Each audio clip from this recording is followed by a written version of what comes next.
Welcome to the Parent Guide to GCSE podcast. Today's guest is Jenny Eastwood from the Parent team. She'll be talking about issues of stress and anxiety around test taking and also encouraging greater motivation and confidence in your teenagers. This was originally broadcast as a live Facebook event. Evening, everybody. So we're here this evening to talk kind of test anxiety and stress and motivating your child and things around that sort of genre. And with us, we have Jenny from the Parent team. So Jenny, hi. Hi. Nice to be here this evening. Evening. So do you want to do a quick sort of who you are and what you do for us, please? Yeah, sure. So I'm a mother of 4 children. And they're aged 16 to 11, 3 girls and a boy. And my oldest girl is GCSE year this year. My background is psychology with a special interest in child development. And I did have a brief period in between after doing that when I was a banker and I lived in Asia for quite a long time. And then I came home and had 4 young children. And I decided to go back to my psychology roots and train to be a parent facilitator. So that's what I've been doing for the last 10 years. I run courses, workshops, go into corporates and schools and private sessions. And what I do is help parents get the best out of family life, make life more enjoyable, hopefully have their children feeling better, more cooperative, more enthusiastic. And I do that for my own company. I started that with 3 other colleagues, and it's called the Parent Team, because we really think that parenting should be a big team effort. So that's me. Absolutely, couldn't agree more. So the important bit I got from that there was you have 3 pretty much teenage-ish girls at home right now. How many bathrooms do you have? Does anyone else get a look in? Because we only have 1 and we're struggling. Yeah, we only have 2 and they only like mine and my husband's. So there's no privacy. So let's just say that everybody's relaxed about seeing everybody else's body in our house. Oh, goodness me. But it's not too bad, actually. They're quite sporty, outdoorsy girls. So there's not too much kind of makeup and hair going on. It's more just fighting for the shower. So oh goodness, yes, we're I feel for you. I do. Now, you say you've got a 16-year-old, so doing GCSEs, is that a phrase this year? Surviving GCSEs. Getting a certificate at the end of the year somehow. With the younger ones, do you think there's going to be a sibling rivalry in terms of exam results? And is that something that you see as there's a pressure amongst families for that kind of, I must beat my older brother, sister? Or I'll never hear the end of it? It's a really good question. I think it depends on the dynamics in a family. So, and some of it is luck of temperament of your children. Do you have children that are really intense and persistent? So they're innately competitive. That makes a difference. But also what you say as a parent. So if you make it sound like it's a super big deal, you must get the best results. If my oldest daughter's called Ella, and if I said to Honor, who's 15, Honor, I hope you're going to get the same results as Ella. Of course, that would make everything more competitive.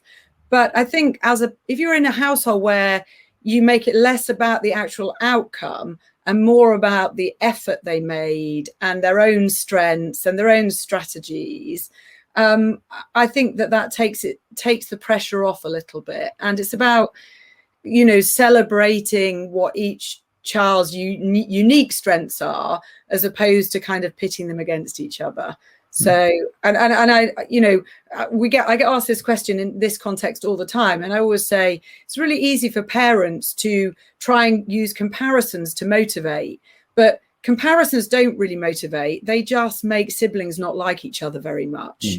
So I would say, if you're going to do anything, if you want to get your child up to bed quickly, instead of getting your children to chase and there's a winner, have them chase you, the parent, so you don't create sibling rivalry. So I think what we say and do can have quite a big impact on that. So I think, I mean, part of the reason I asked that was because it's certainly a driving test scenario where the first one to pass first time, the pressure on his brother, bless him, twin brother, so same age, was horrendous. And obviously the one who passed was busy giving it plenty. With the GCSEs, they were within 1 grade of each other across all of the subjects. And we still haven't heard the end of it, despite the fact that they're now at uni. So, but and also the gloaty one was the one who missed out by 1 grade. So but when it came to A levels, there was the pressure was not from us; it was from between them, saying, "I need to sort of basically beat my brother." That was obviously tried to discourage. Yeah. Yes. It's. I think. We've never done the pitting them against each other or in any however supportive kind of fashion, but I think they've picked up on the competitive atmosphere from one of their parents possibly. Now for those listening to the podcast, that's just an outrageous accusation because I've been stared at and I don't understand it. I think there'll always be a little bit of innate competition, and actually my oldest daughter is quite academic, and I say that really carefully because in our household we talk about many important qualities, and you can be very academic, but if you don't have good social skills, if you're not prepared to work hard, if you aren't creative, you might get grades, but you don't really necessarily have the best skill base for life. But obviously I think when you're this age, schools make a big fuss of academics, parents worry about academics, and it makes children think that they are by far the most important thing. So again, in our house, we really talk a lot about all the other important attributes you need to have a successful, fulfilling, happy life. But I'm sure as teachers, but the brain doesn't finish its first major development until the age of 24. So the prefrontal cortex, this bit, which is logic and reason and delayed gratification and executive functions, organization, planning, that's still got, even with your 18-year-olds, that's got a good 6, maybe 8 years to go. So much. Well, it's one of the first things that I talked about in my book is it's like this is the designated driver, and so while it's still developing, basically it's your drunk friends loose in Vegas without any supervision going on in the rest of your brain, and it's that's why there's no cure for being a teenager. You just have to wait for them to go out of it, and I think as a parent, it's really helpful to know what is normal teenage behavior, because, I think lots of parents think my teenager's out to get me, and they're not. Their job is to start to separate, and to be able to separate from you, they need to think you're a bit rubbish and you're too controlling and your music sucks and those clothes look terrible, because otherwise they'd be with you forever. So, and the fact teenagers can't read facial expression very well. So you kind of go into their room and say, do you have any washing? And next thing you know, something's being thrown at your head because they've read your face as being angry when it wasn't at all. And understanding how, if they're going to separate from you, their peers have to be so important. And if their peers, dress a certain way, listen to certain music, want to do certain things, they're desperate to be part of it. And so I always think that the best thing you can be with a teenager is as calm and neutral and non-judgmental as you can be. And again, if you know what is normal teenage behavior, you just can kind of go, oops, there's the eye roll. Oops, there's the door slam. Oops, when she said she hates me and she's wished I was never her mother, she means she's just having a bad day. And as long as a parent, I can stay calm so I don't inflame the situation, then that eventually you'll make it through. That brain will grow. Yes, we've recently discovered Parent Ping, which is an app that you can download and take part in. They're doing a fabulous job. So if you've not heard about it and you're listening, basically you get 3 questions each day, and it's always multiple choice, stuff to do with school or with home or whatever. But it's just a general poll of parents, and then you come back the following day and you can see everyone's answers. So you can see the percentages, and you can see that your answers are pretty much always normal and everyone's going through the same stuff. And whilst we don't all have the exact same experience, it's nice to have that little bit of reassurance that actually it's not just me. But how much fun must it be making those questions up about when was the last time the door was slammed on you, or had something thrown at you, or yes, absolutely. Yeah, so I'd highly recommend that, for the record. If you're listening to this on the podcast, then this is of no use to you. But if you're watching this on the live on Facebook, do feel free to chime in with questions. If you've got anything around test taking or anxiety or helping motivate your child, stress, jump on in. But yeah, so I think we've what we wanted to talk about was possibly labels. Mm-hmm. So there are labels that school will attach to children. There are labels that as parents we sometimes attach to children. We have lots of labels we attach to ourselves, and we tell ourselves we're impatient, or we're, I don't know, whatever. Stubborn, possibly, yes. Gloaty. Overly competitive. But in terms of our children, what's your advice on labels, particularly when it comes to, as we've already slightly touched on, academic and so on, and the impact that can then have on how children feel about test taking and school in general? Yeah, that's a really good question. So one of the reasons I did psychology at university was that my temperament is very intense and persistent. I mean, now I'm past 24, you can probably guess. So my brain has balanced a lot better, and I've done a lot of work on it. But, you know, when I was a kid, stubborn was applied to me. Stubborn, miss answer back, cut off your nose to spite your face.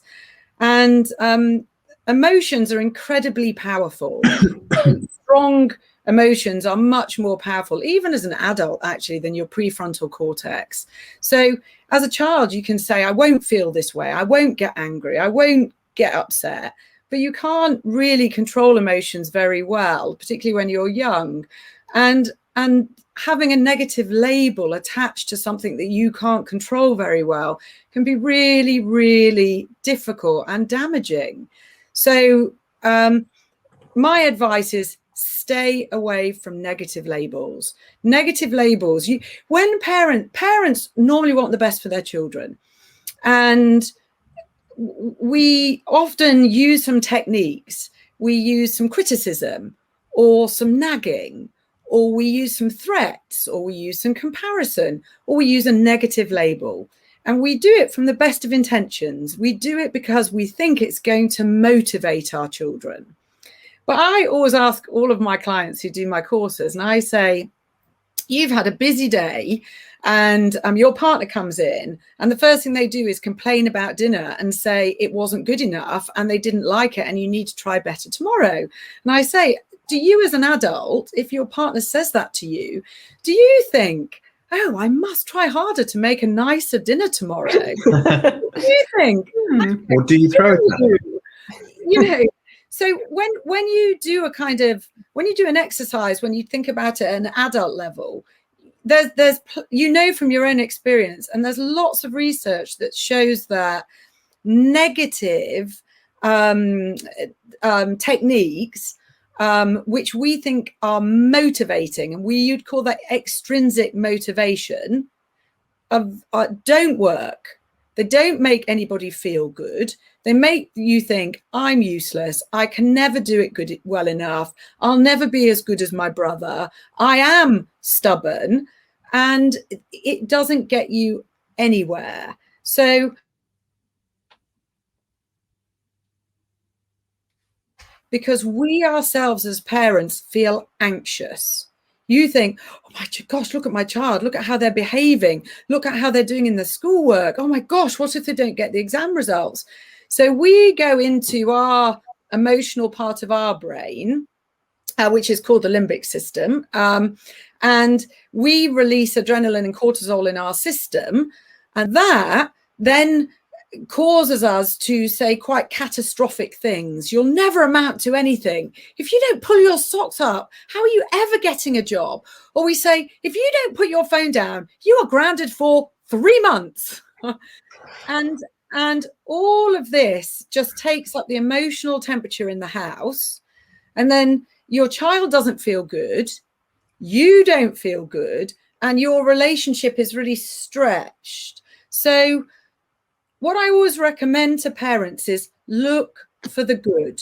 Look for the good. So, okay, maybe everything's not going as well as you might like in that perfect fairy tale world, where your kids do nothing apart from want to do revision. And household chores. And household chores. And household chores and picking up maths, which none of my children have quite mastered. So, if your child gets their books out, praise them. If your child sits down for just half an hour, praise them.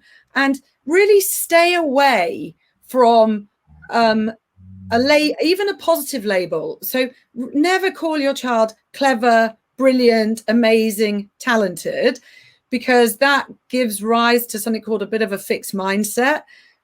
Always praise any effort, any positive attitude, any good strategy, like getting all your gear out before you sit down to start, any focus, and never make it about the results. So I had this funny story. So my daughter was at school and she was doing some Greek test, and she sent me a text and she said, I got top in my class for Greek.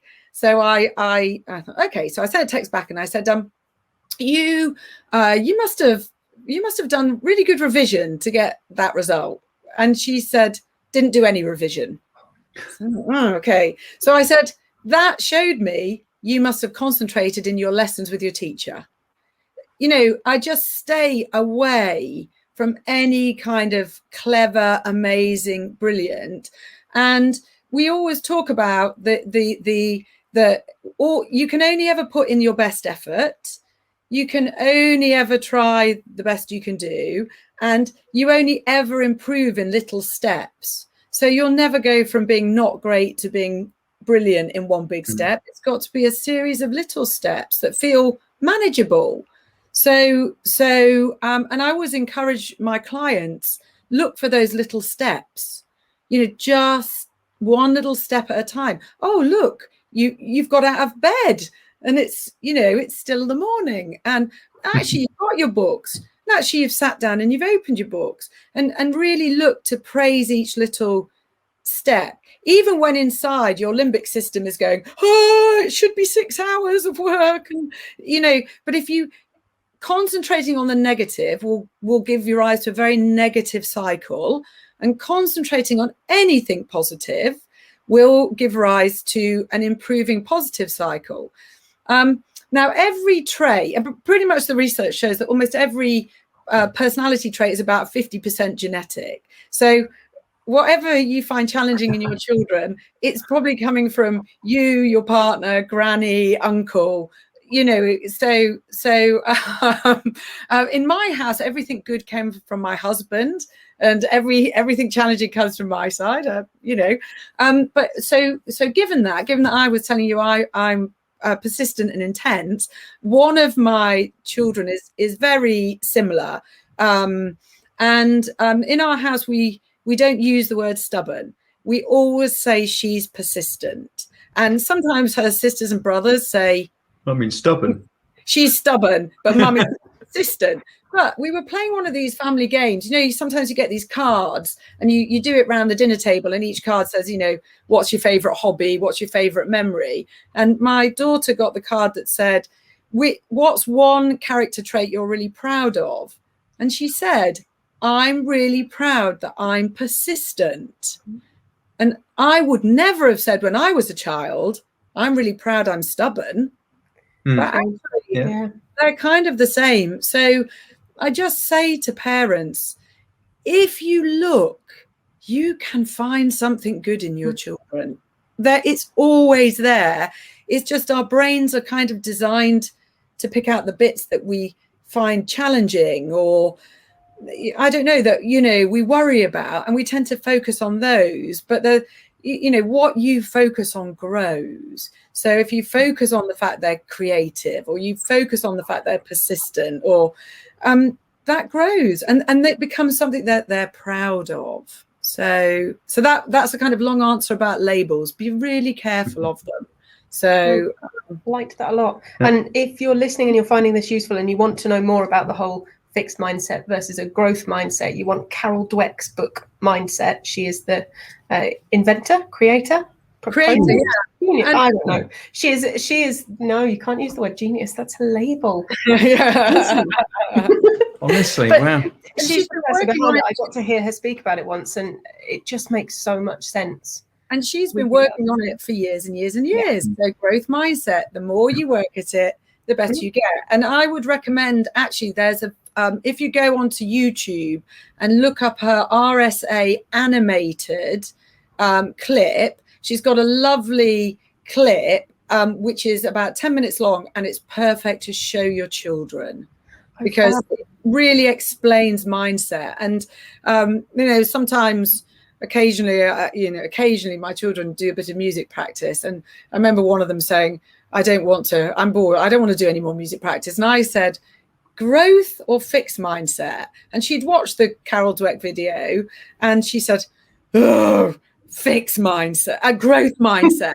Okay. And she, picked up her instrument and did another 10 minutes of practice. So again, talking about, and I think as an adult, not always talking about all the work you put into things, and and the effort it takes, and just the little steps of things working out. It's really good modeling for your children.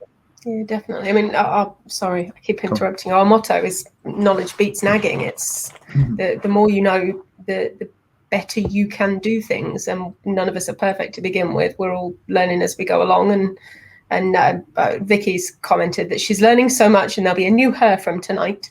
But also be kind to yourself, because we're going to talk about a few things tonight, and you might only be able to put in one or two of the suggestions, but what if any of them feel comfortable, give them a go. And it's interesting with teenagers, because when I'm say look for the good, look for what your child's improving, look for effort, attitude, focus, strategy, be very specific, because often what parents do is they say, well done, that's amazing, great job. Then out comes the you're so clever. And also what we say a lot of is I'm so proud of you. And that praise is called evaluative praise. It's kind of a fluff, and your children often don't bear much store by it. So we say really be very descriptive. So literally say, you sat at the table and you've got 3 of your books out and you've opened them and you've got a pen at the table. And I'm really impressed that you've written a list of all the subjects you plan to revise this weekend. So, or I know you were really enjoying that film last night, but you stopped at halfway so you could go to bed on time. That was a smart thing to do. So can you see it's almost not praise, it's almost a descriptive commentary. And young children, you use this praise and they just puff up. And sometimes with teenagers, it's a little bit uncool. So, they can kind of, you don't get necessarily the immediate puff up, but they love it just as much. And sometimes they like it if you do it, send them a little text, write a little note that you put on their pillow. And, when you make the effort to give this descriptive praise, they basically get a hit of the neurotransmitter dopamine. And dopamine is your reward chemical. And dopamine it's released in anticipation. So anything you can praise, we're talking tonight about preparation for GCSEs, but anything you can praise, when your children get used to the fact that you look for the good and you praise them, they start getting these dopamine hits almost in advance of you saying anything. And you, the person giving the praise, gets a dopamine hit as well. So it's a total win-win. And the research shows, I don't know if you guys here have come across the Gottman Institute in the US. They're a relationship institute. They're absolutely brilliant. So look them up, the Gottman Institute. And they've really looked at what makes relationships flourish. And you need 5 positives to every negative to kind of have a thriving relationship. And research shows that most children hear about 11 negatives to every positive. So, and again, I always say to my clients, you know, you're going into a work appraisal and your boss says 3 nice things and 1 thing you need to improve. What do you come out thinking about? The thing that you need to improve. So negative comments have a much bigger impact on us than positive comments. So if you can get anywhere near the 5 positives to 1 negative, and so almost I think it can be really helpful, and I really believe this with teenagers, is how often can you try and zip your mouth as a parent? Like, you know, you see the towel on the floor, and instead of kind of saying, look, I've told you 5 times, you hang a towel up. You know, do you think it's going to get onto the towel rail by magic? You know, what do you think is going to happen? Where's the towel fairy today? I can't find the towel fairy. Were you two talking behind my back before we went live? So in that situation, of course, my brain thinks, oh, towels on the floor again for the 50,000th time. And then what I do is I use a really neutral tone of voice. And I'll call my daughter, and my second daughter's called Honor, and I'll say, Honor, can you just come here a second? I say it in a really neutral voice, no judgment. And because she hears lots of praise, so we have a nice, good relationship, she will come up. And again, very neutrally, I just say, oh, Honor, what's going on here? And she'll say, oh, Mum, the towel's on the floor. And I'll say, where should it be? She'll say, on the towel rail. And she'll bend down and she'll pick it up. And what I know is that each time she does that, it wires the habit into her brain. Whereas each time I just say nothing and I pick up the towel rail, my towel hanging is pretty good. Like, my wiring is in for towel, so I don't need to do it anymore. That's already fixed in my brain. But of course, I've picked it up and I felt angry, and probably my negative mood has gone downstairs with me. Whereas by using a neutral voice and asking Honor to come and do it, and then once she's done it, say, thanks, Honor. It's really helpful of you to come up when I called and put your towel up. I appreciate it. I get the dopamine hit. She gets the dopamine hit, and she gets that wiring of repeating a positive habit in her brain. So does it take a little bit more time? Yes, because I could have hung it up in about 5 seconds, and it probably took 2 minutes for her to come up, have the conversation, hang it up. But I feel like I'm investing that time in training her in good habits. So that's another thing that parents can try, you know. And the thing is that if your teenager is used to the fact that every time you call them it's to tell them off, they probably wouldn't come up the stairs. But if a lot of the time your mouth is shut, not too negative, they hear lots of positives from you, then they're much more likely to respond when you ask them to come and do something, whether it's hang the towel or empty the dishwasher or give your hand with the cooking. So that's another tip that parents can try. I think it's something I definitely need to keep hearing on a probably more regular basis, because, you know, as you were talking earlier, I was thinking, well, if I go up to my daughter's room, how do I praise the fact there is 1 square meter of carpet visible? You know, it's a bit of a... You can see the floor. It's I know, progress. and your carpet looks beautiful. The bit that I can see, Ellie, is praise. But so I think with the discussion you just had, or you talked about with your daughter, that's pretty quite helpful actually to you know, I don't know, phrase it somehow. Yeah, and it's a good habit to get into. Absolutely, the more praise than negatives. It's always really easy to nitpick, but it's not easy to appreciate all the little the little things. So I hugely appreciate, we can test this out now, live testing. I really appreciate that you know how useless I am in the morning until I've had coffee. So you make me a coffee every morning so that I can function as a human being. And I appreciate that immensely. Latte with frothy stuff on top, and see dopamine, smiles everywhere. It's all good. Excellent. And sometimes, your comment about your daughter with everything all over her floor, sometimes you might have to praise something else, or I can see you're really engrossed in the book you're reading, or my gosh, I can see you've got all your clothes out so you can put a kind of a stylish outfit together. And sometimes I think as well that but lots of children find transitions quite difficult. And when our children are babies, we do the transitions for them. We put their clothes on, we change the nappy.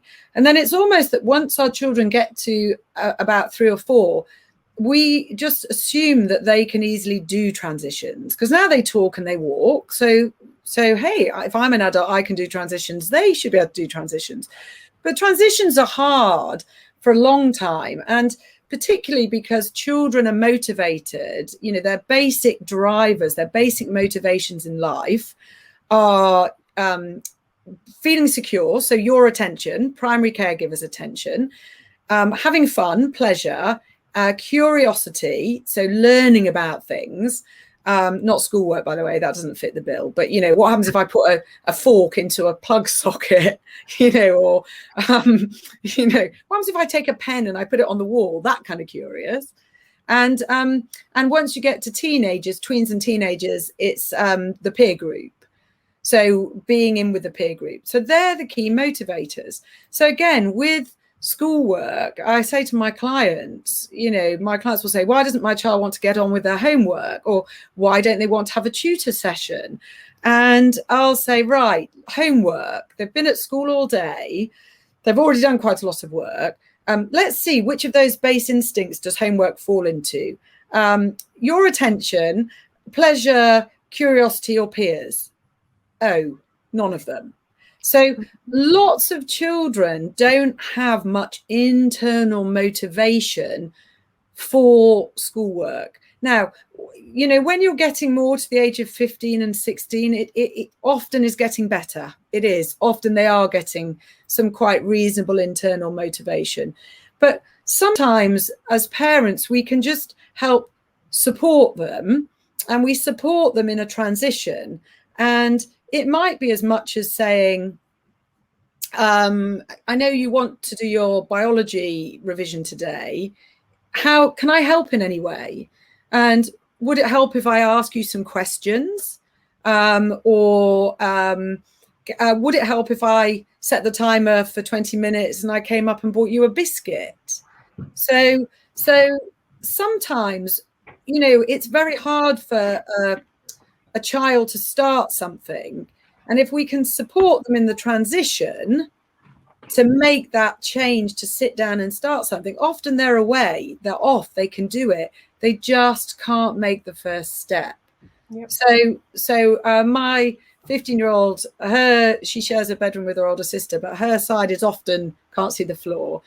And so sometimes, I will say, Honor, shall I come and help you? Would it help if I start making your bed if you start putting your clothes away? And invariably, I don't have to stay there for the whole time, because as soon as she gets going, she'll say, Mum, I've got this. I don't need any help now. Off you go.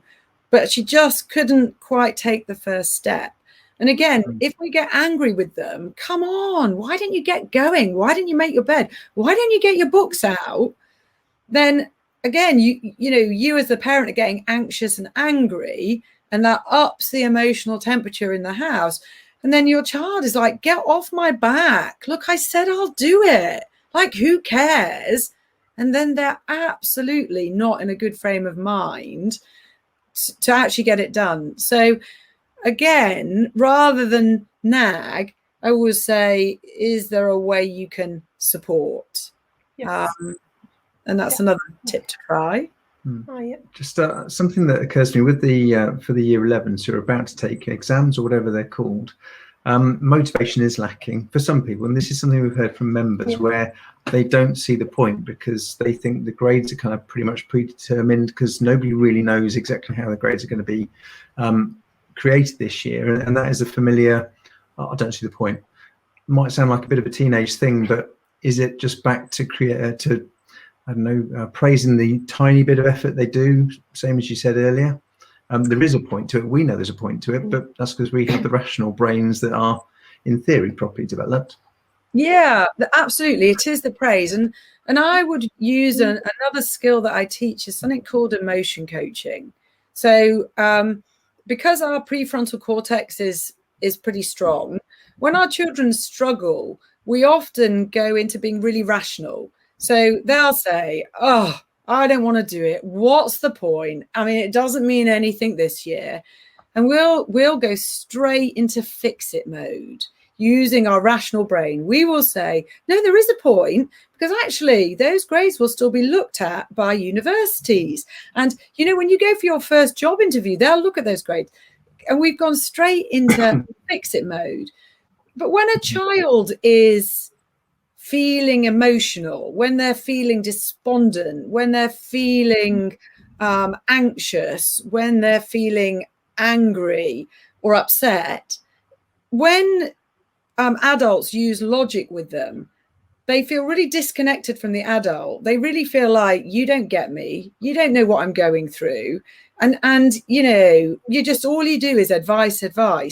So half the time the first step has to be, I can understand that it's really frustrating this year, that it's not clear how the system's going to work, and it's not clear if it's going to be fair or not. And I can see that feels really difficult for you. So it's getting in with some empathy.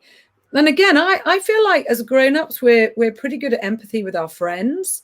So, you know, if your girlfriend calls you and she says, you know, I've had a bad day and I've broken my new boots and I've got a parking ticket, you know, we don't say, well, this is how you should mend your shoe, and should you write and tell the parking people the ticket wasn't fair? We don't. We tend to say, gosh, sounds to me like you've had a bad day. You deserve a glass of wine. And we go, oh, and we feel much better. But somehow, again, I think we don't feel so capable of doing that with our children and with our teens. It's almost like we're so busy wanting to fix it that we miss the empathy step. So, you know, every time you get your sense that your child is feeling emotional in any way, connect with the emotion first. Seems to me that you are really angry that you now have exams at the beginning of May and at the end of May, and that feels really unfair because you really, if it was a normal year, you would just have one set of exams. I can see that's really frustrating. And basically, I always think of emotion as a wave.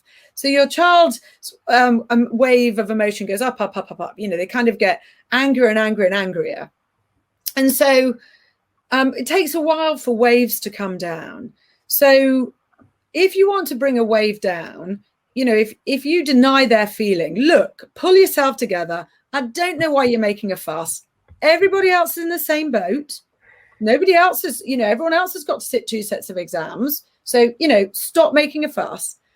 Then all we've done to that child's emotional wave is make it bigger.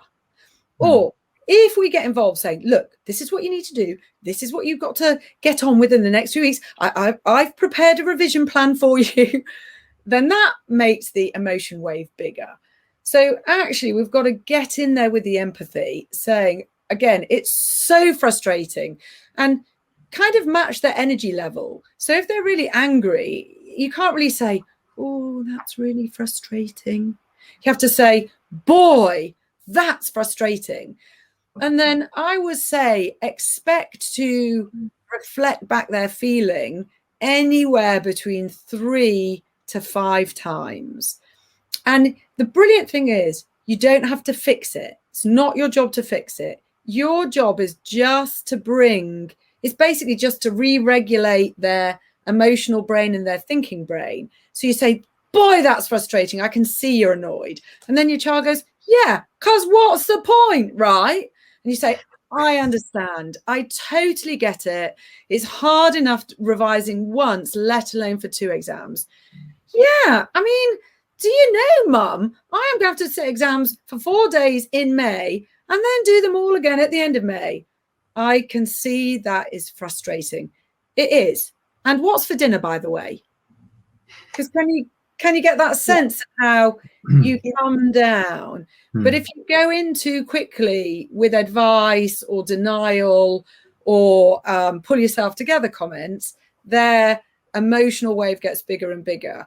And one thing, I'm sure you know this, but when your body is full of emotion, you literally can't engage your thinking brain. So an emotional child cannot open their books to study.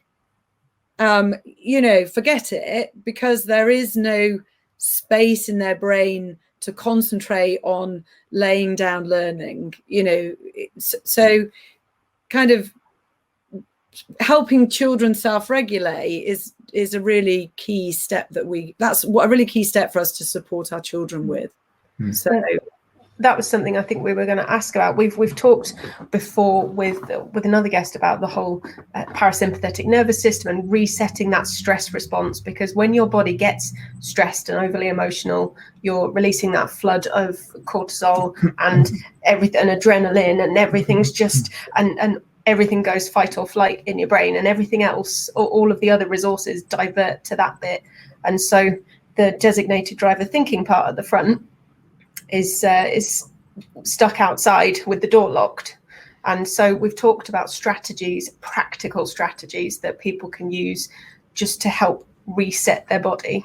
So if there's anything that you have, any techniques that parents could try out, for example, that'd be brilliant. Absolutely. So here's a few top tips. So some really base ones. Keeping your brain regulated between your limbic system and your prefrontal cortex. There's some baseline things that make a big difference: sleep, good eating habits, and exercise. So as your children get closer and closer to exams, really try not to let them cram. Yeah, no late night cramming. Because if they stay up late and they don't get the sleep they need, they will find it really hard to regulate their brain.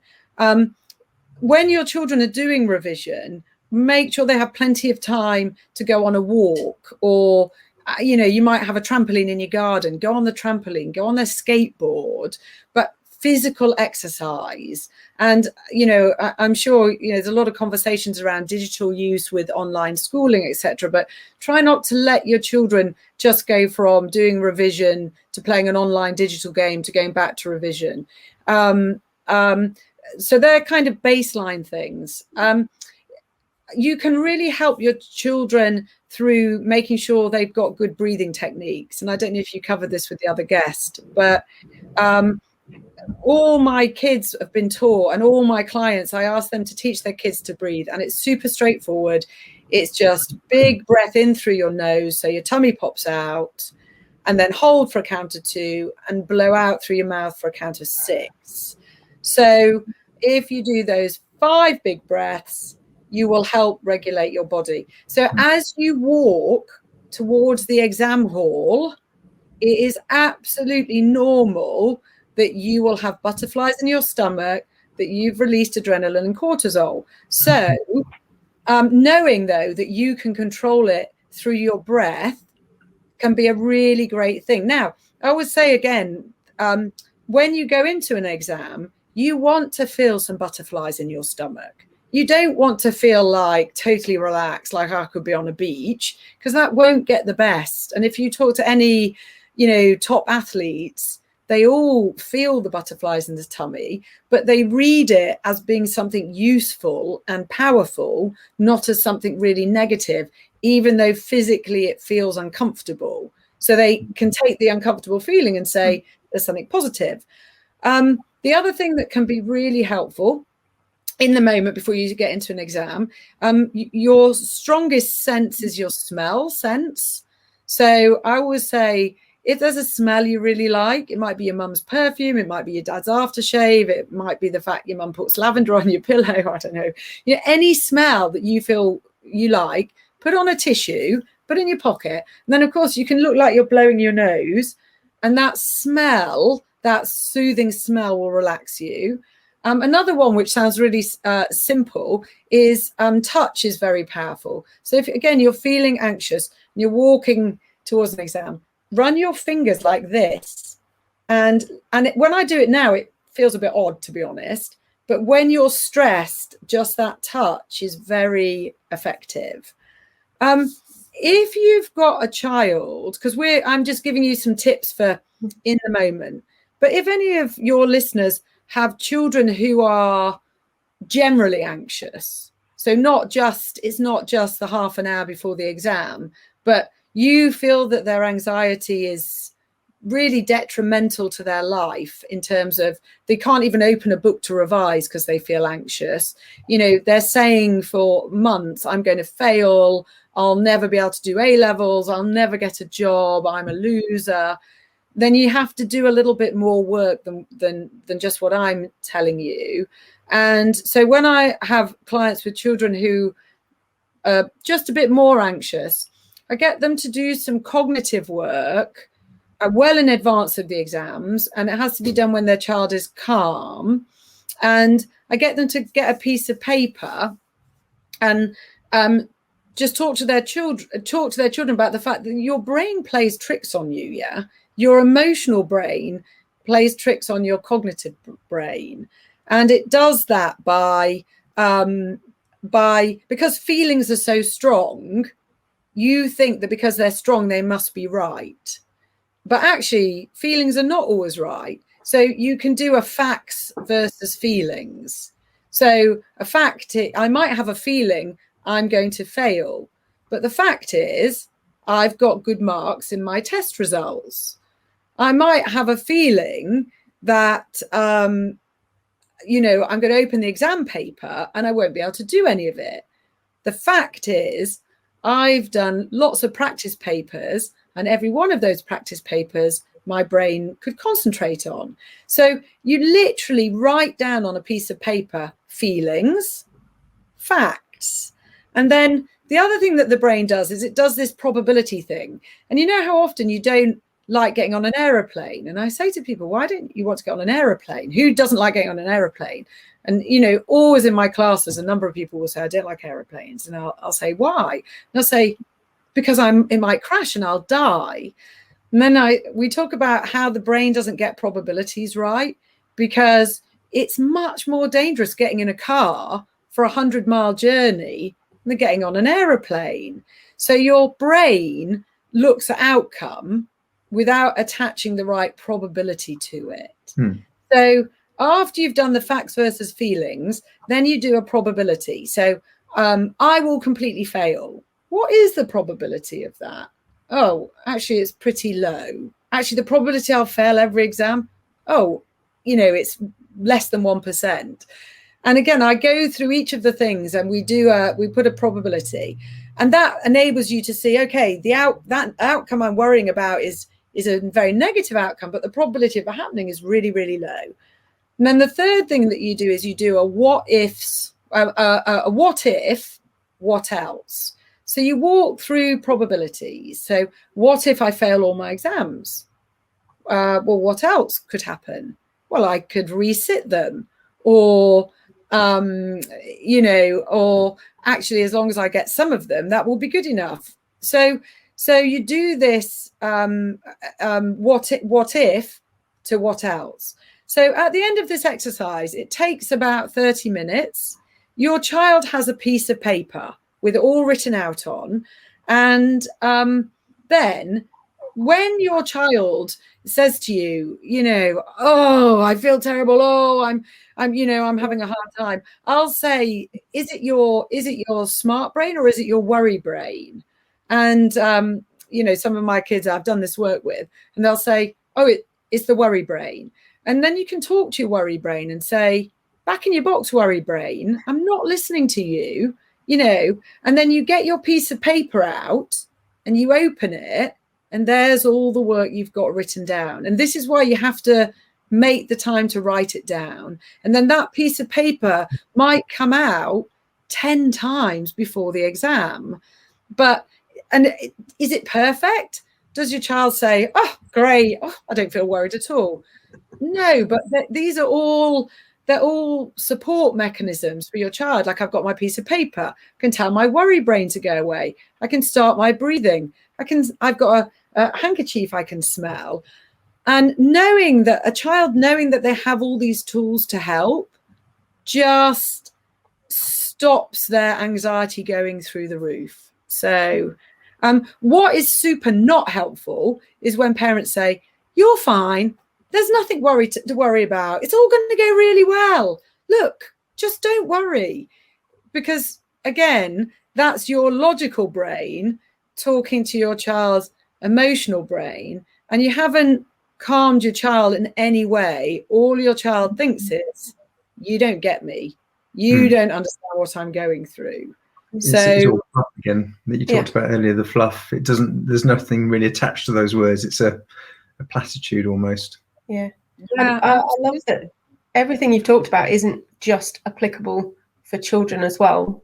I'm kind of hearing things on the list. I'm thinking, oh, sometimes I do get a bit worried about such and such. Maybe I should do a list and work my way through the thing. And I know we have parents who have recently confessed to counting to 100 several times a day because they're clashing with their child and they're finding that they're getting really stressed. And those breathing exercises could make a huge difference, because it bypasses the ability to reason with your brain. It just resets your body physiologically speaking, which is a big deal. But also the positives, if you sort of start that cycle off, and I'm sitting there thinking to myself, I should probably listen to this on a loop every month or so, just because I do occasionally maybe moan about my daughter's bedroom, and she's generally fantastic, but it is the thing that kind of bugs me a little bit, and I do go with the negatives, and I can see how it's not helpful. So I think a constant reminder, just until I get into a habit, is, well, that's the thing, it's building habits, isn't it? It's the same as with good revision. If it's a habit, it's a lot easier for children to do, because it's just the thing that I do at this time of day, rather than it being a thing I have to actually think about and make myself do. And the 5-minute win we talk about as well, if you get them to start even just for 5 minutes, as you said, it's normally like the snowball that starts off the avalanche.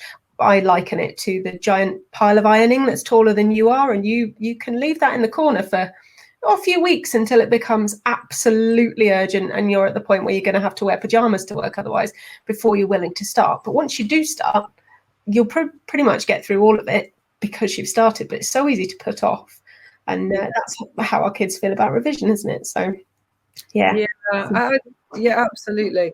And I mean, I always laugh. I always say I do the job that I do just to keep all of the skills in mind, because I just really want to reiterate to anyone listening to this, we parent the way we parent, not because we don't have the very best intentions for our children, but often it is how we were parented. I mean, I had lovely parents, but there wasn't very little chat about emotions when I grew up. They might ask, is your basket packed for cookery, or have you got your school books done, or can I help with your homework? But they wouldn't say, gosh, you look like you're having a bad day.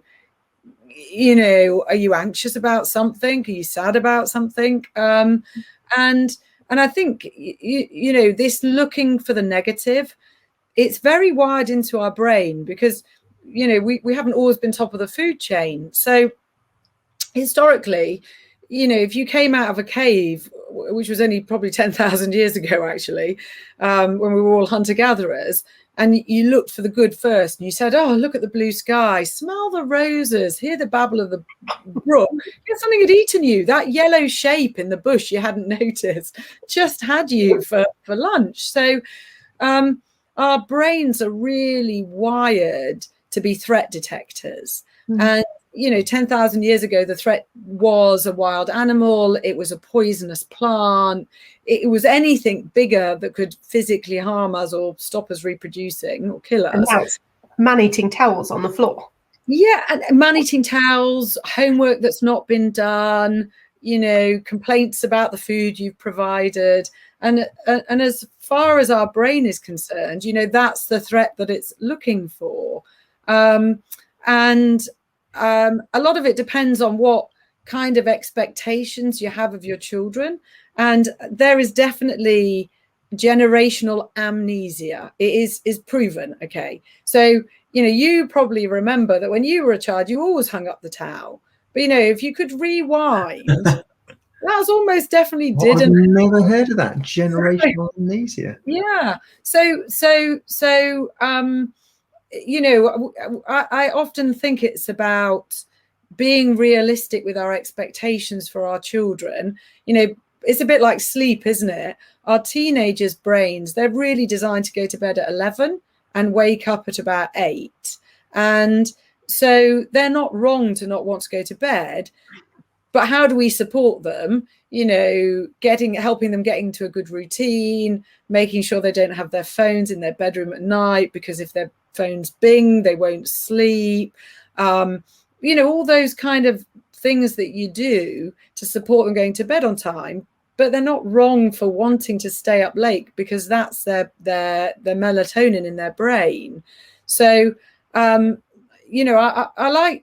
kind of have this view that children are 24 years of mistake after mistake after mistake. And if you have that expectation, it doesn't mean you're completely permissive and you go, oh, well, it doesn't matter. But it just keeps you a bit calmer when you see the towel on the floor, you hear them moaning, you see the messy bedroom or the homework that's not done. It just thinking, actually, that's normal. And what can I do to support building a better habit enables you just to stay a little bit calmer. And if you can stay calmer, you can find a bit of praise, or you can find a bit of fun.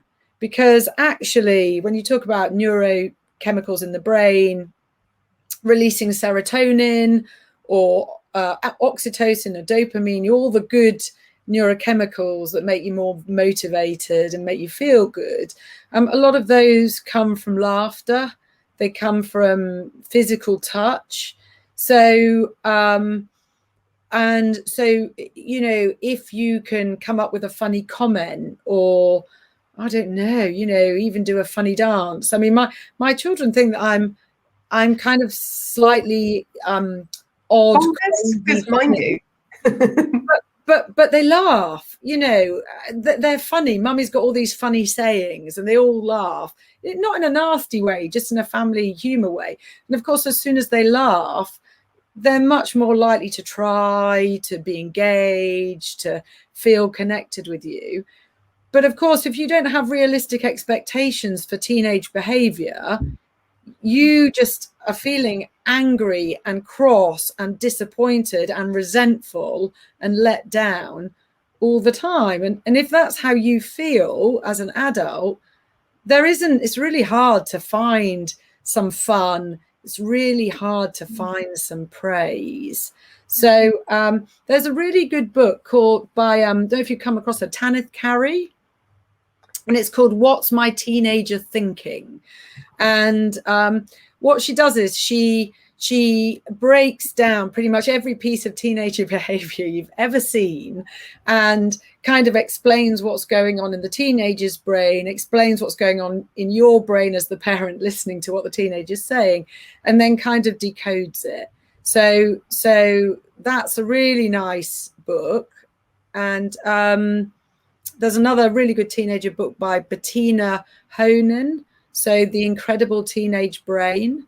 And I always say, I always recommend to parents, what I find is a lot of people come to me and they come to us and we do parenting courses when their children are anywhere between 2 and, kind of 7 or 8. And then they often come back when their children are somewhere between 11 and 13, because the brain changes that have taken place means that they're dealing with something quite different. And back to what you say, knowledge is power. Knowledge beats nagging. Yeah, absolutely. Yeah. So I think if you learn about what's kind of normal, it just stops you being uber anxious as a parent that you've got this kind of, what's this child? I mean, how are they ever going to be an adult in life if this is how they behave at 14? Whereas actually it's really normal for a 14-year-old to be like that. So yeah, I think we hear from people a lot. It feels like they're doing something wrong as a parent. I think that's what you worry, isn't it? You worry that you've not done a good enough job as a parent if your child can't cope with whatever the situation is. But you need to just, big picture, take your deep breaths and remember that it is indeed completely normal, and it will pass. Yeah, they will come back down to earth eventually. Yeah, and temperament is a big deal. You know, do you have an introvert? Do you have an extrovert? Do you have a persistent? Do you have a child that's good at transitions, who's not good at transitions? And a lot of things in life is about accepting the child you've got, and then using these skills of empathy and praise and good ways of giving instructions and thinking about how to support your child and how to handle positively mistakes. And then you'll get the best you can get out of the child you've got, and they'll feel really connected to you, and you'll have a really great relationship. And you know, there's all the research about secure attachment. If you have a really good secure attachment with your child, it's their internal pot of gold, you know, and it's their launch pad. So actually the most important thing with a child is their relationship with you as the primary caregiver. And I was giving a workshop the other day on and it was on anxiety, and a lady stayed behind afterwards, and she'd got a really sensitive child. And if you've got a really sensitive child, you know, smells overwhelm them, sounds overwhelms them, the scratchy labels overwhelm them. And of course, school is really challenging for high sensory children. You know, it's a nightmare. Everything's too loud, too bright, smells too much. And she had got this 8-year-old boy who's really sensitive, and she said, I keep telling him, stop being sensitive. And it was a revelation to her when I said, he is who he is. He is sensitive. So try hard to praise him for, you know, gosh, you smell so well. You're a super smeller. Or, you know, you're going to be really in tune with your environment because you feel everything so clearly. But, you know, telling a sensitive child to stop being sensitive, it's like a double negative. The child's already struggling with sensitivity, and now you're telling him he's wrong for being sensitive and he should be able to do something about it. So a lot of we make ourselves more effective as parents when we really get to know the children we've got and accept it and look for all the best points, instead of thinking that by nagging or criticizing or blaming or comparing, we can turn them into something else. I don't think we can, but they just don't feel so good about themselves, and they don't feel so good about their relationship with us. So, you know, and to me, obviously with a 16-year-old, I wish her the best for her GCSEs in whatever form they are.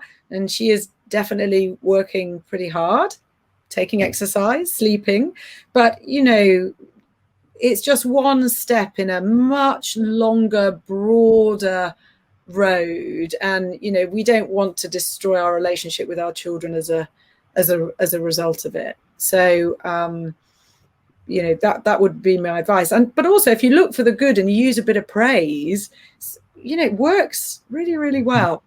So I think that is probably the perfect point to finish. I mean, if there are any other questions, anyone listening to the live, please, now is the time to shout very loudly. Do you want to just click through any of the comments? But yes, the hour has flown by. We had back when we were talking about mindset, Anne commented that Classroom Dojo on YouTube for younger children has some great clips talking about that kind of stuff as well.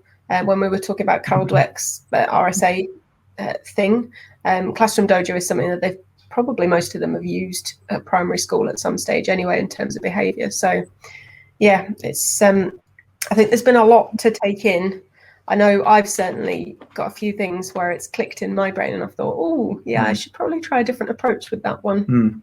So Pamela, yes, this can be watched again. So if you're listening to this now, then you know that because you're on the podcast and you're having a listen. If you'd rather watch, then this lives on our Facebook pages. So it's currently live on Parent Guide to GCSE and Parent Guide to Post 16 pages.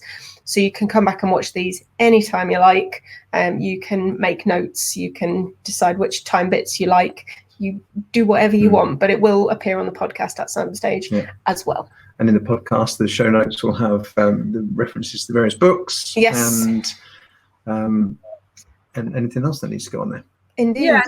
And if you know, the parent team, we have a Instagram page every day. We put up helpful tips, helpful reminders. Our website has quite a lot of information on it, and we send out a newsletter every 2 weeks, and it will have a topical blog have a topical blog and ask us anything. So someone will ask a question about digital use or whatever, and we'll answer it. So there's lots of resources and support on the parent team website as well. So that's wonderful. Thank you. I think there's probably so much more we could talk about, but we're going to cut it short at that point, and then I think probably invite you back another time to catch up on the rest. Pamela will find the names of the books and pop them in the comments after we finish. So give us 10 minutes or so. Show notes for those of you listening. So yes, and thank you ever so much for giving up your time this evening with us. It's been amazingly helpful. I think there have been a lot of nuggets. If you're watching on Facebook and you want to drop in a sort of hashtag nugget with the thing that's jumped out at you the most, I think that would be a really useful kind of set of hints for other people as they watch through and listen through as well. So do feel free to drop that in. And lots of people saying thank you. So indeed, and it has been a delight talking with all of you as always. And have a lovely rest of your evening. Jenny, thank you very much. Massive thank you. It's a pleasure, and good luck to everybody and their children with their GCSEs.